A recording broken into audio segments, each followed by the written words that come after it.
নতুন গিলাফ বা কিসওয়ায় মোড়ানো হয়েছে পবিত্র কাবা। হজের আনুষ্ঠানিকতা শুরুর আগে পুরান গিলাফ পরিবর্তন করা হয়েছে। 23 মে আরব নিউজের এক প্রতিবেদনে তথ্য জানানো হয়েছে। প্রতিবেদনে বলা হয়েছে হজের মৌসুম শুরুর আগে কাবার গিলাফ পরিবর্তন করা হয়েছে। বুধবার এটি নতুন করে কারুকার্য মণ্ডিত কিসওয়া দিয়ে ঢেকে দেওয়া হয়েছে। সৌদি আরবের রাষ্ট্রীয় প্রেস এজেন্সি এসপিএ জানিয়েছে কিসওয়া পরিবর্তনে 10টি ক্রেন ব্যবহার করা হয়েছে। এছাড়া এই কাজে অংশ নিয়েছেন 36 জন বিশেষ কর্মী।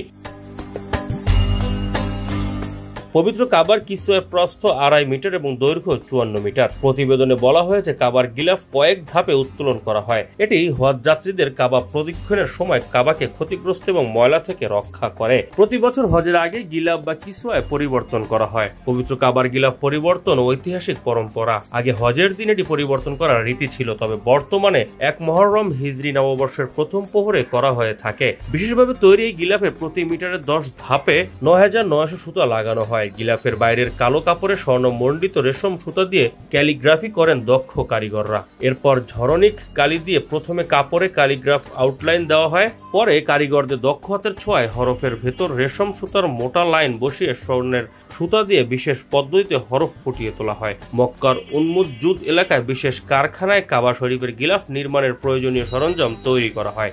গিলাফ তৈরির কাজে 120 কেজি সোনার সুতা, 700 কেজি রেশমি সুতা এবং 25 কেজি রূপার সুতা ব্যবহার করা হয়।